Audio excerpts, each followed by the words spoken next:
कठौते में राम जी पांव रखे थे गंगा जल में। गंगा जी जो बह रही थी उनमें हलचल हो गया था, उफान आ गया। मिश्रा जी, धारा तेज हो गई। जानते हैं क्यों? गंगा जी केवट जी से कहने लगी, केवट जी आपने जो मेरे ऊपर उपकार किया है आज, मैं कभी इस उपकार का ऋण उतार नहीं पाऊंगी। एक ब्रह्मा जी थे और शंकर जी थे जिन्होंने मिलकर मुझे प्रभु के चरणों से दूर कर दिया। गंगा जी तो राम जी के चरण से निकली है ना सरकार। गंगा जी कहती है कि एक ब्रह्मा जी हुए और शंकर जी हुए जिन्होंने मुझे इन चरणों से दूर कर दिया। धन्य है केवट जी आप, जो इस गंगा को फिर से राम के चरणों तक ले आए। मैं आपका उपकार कभी भूल नहीं पाऊंगी जीवन में। सरकार, धारा बढ़ गई गंगा जी में।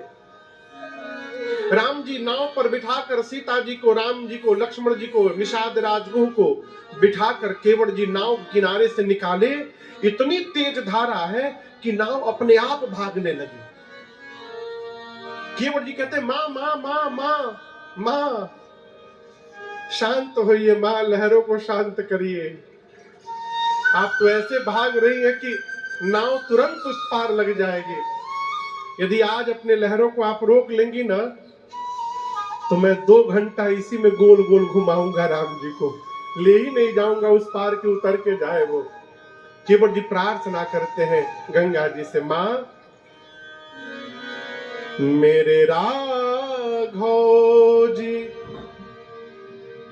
आज उतरेंगे पार, हे गंगा मैया धीरे बहो। मेरे राघव जी उतरेंगे पार, गंगा मैया धीरे बहो। मैया धीरे बहो, मैया धीरे बहो, मैया धीरे बहो, मैया धीरे बहो, गंगा धीरे बहो, गंगा धीरे बहो, गंगा धीरे बहो, गंगा धीरे बहो, हाले हाले बहो, हाले हाले बहो। मेरे राघव जी उतरेंगे पार, गंगा मैया धीरे बहो। मेरे राघव जी उतरेंगे पार, गंगा मैया धीरे बहो।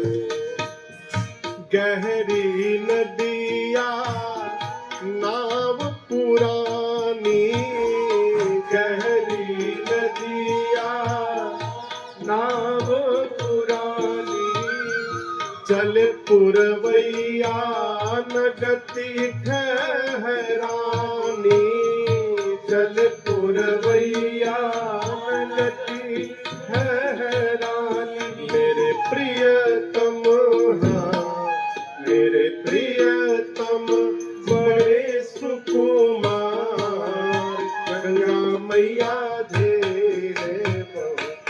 मेरे प्रियतम बड़े सुकुमार, गंगा मैया धीरे बहो। गंगा धीरे बहो, गंगा धीरे बहो, गंगा धीरे बहो, गंगा हो गंगा धीरे बहो, गंगा धीरे बहो, हो गंगा धीरे बहो, गंगा धीरे बहो, हो हाले हाले बहो, हाले हाले बहो। मेरे राघव जी उतरेंगे पार, गंगा मैया धीरे बहो। मेरे राघव जी उतरेंगे पार, गंगा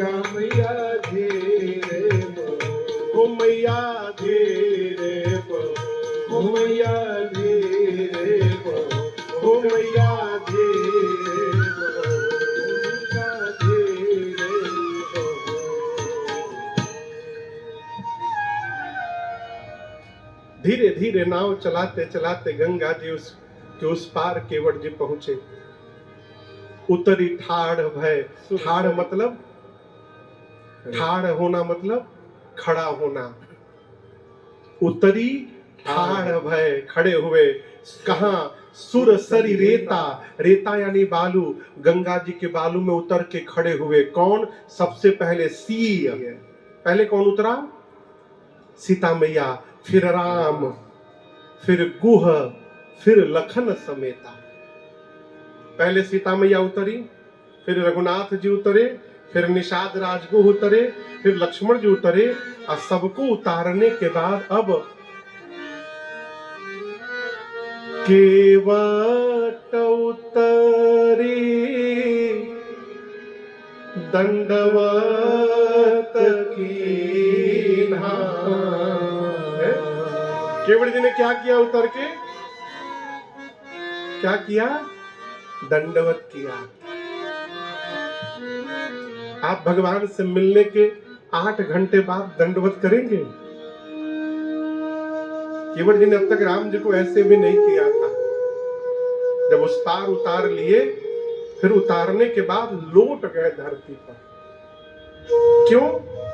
केवट जी जानते हैं कि यदि केवट तुमने पहले प्रणाम कर लिया दंडवत राम को, फिर तो जो राम जी बोलेंगे वो करना पड़ेगा। नहीं नहीं, मैं पहले अपनी वाली करूंगा।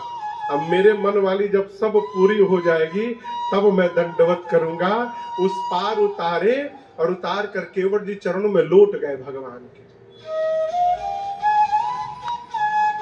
आपको बताऊं, राम जी ने उठाया नहीं केवट जी को, और ये भगवान का स्वभाव नहीं है।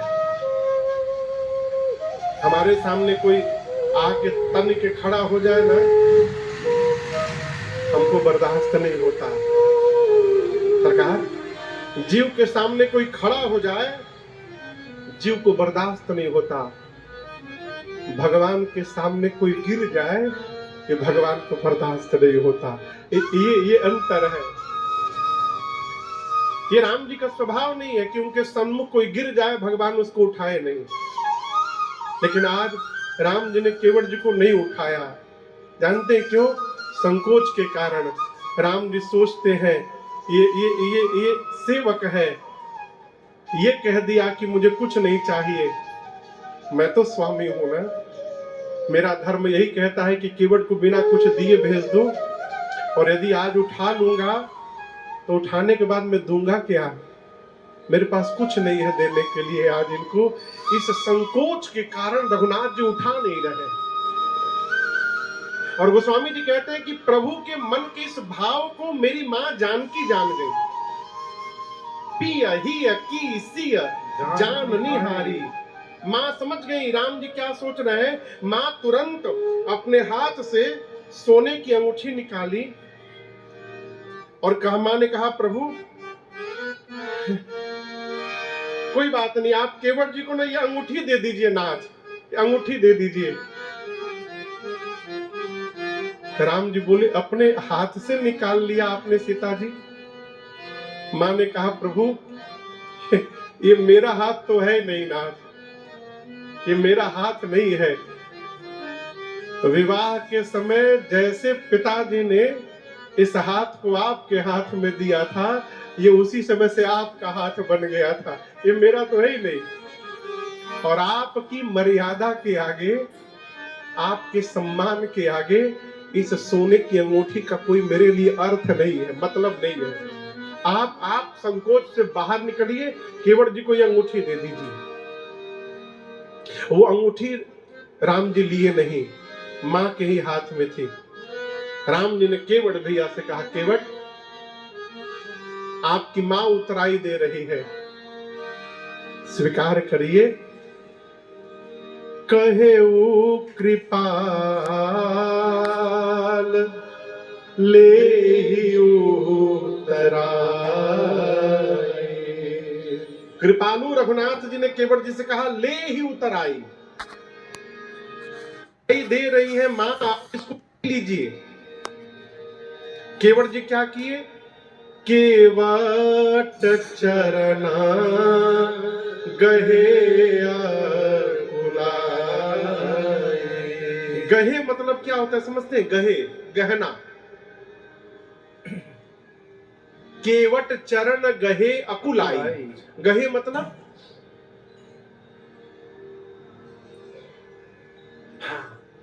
गहे मतलब बाहों में पकड़ लेना, उसको गहना पकड़ लेना। अकुला यानी व्याकुल होकर। अब तक केवट जी पांव में गिरे थे, जब राम जी बोले मां दे रही उतराई ले लीजिए, अब केवट जी इतने विह्वल हो गए, राम जी के चरणों को भुजाओं में पकड़ लिए। कहे प्रभु ऐसा अन्याय ना करिए मेरे ऊपर, मैंने सौगंध लिया है कि मैं नहीं लूंगा, और आप बरबस देकर मेरा सौगंध तोड़ना चाहते हैं।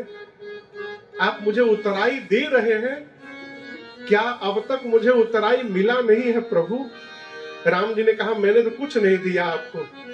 केवट जी बोले प्रभु, जिस चरण को देखने के लिए महात्मा लोग जन्म जन्मांतर तपस्या करते हैं, आपने उसी चरण को धोने का अवसर मुझे प्रदान कर दिया। अब इससे अधिक जीवन में और क्या चाहिए? इससे अधिक क्या चाहिए? जिसकी मेरी पात्रता नहीं है उसका अधिकार आपने मुझे दिया ना, मुझे कुछ नहीं चाहिए अब। ये कौन कह रहा है? वो केवट कह रहे हैं जिनके घर में रात का भोजन नहीं है। कहते प्रभु मुझे कुछ नहीं चाहिए, बहुत मिल गया हमको, अब कछुनाथ न चाहिए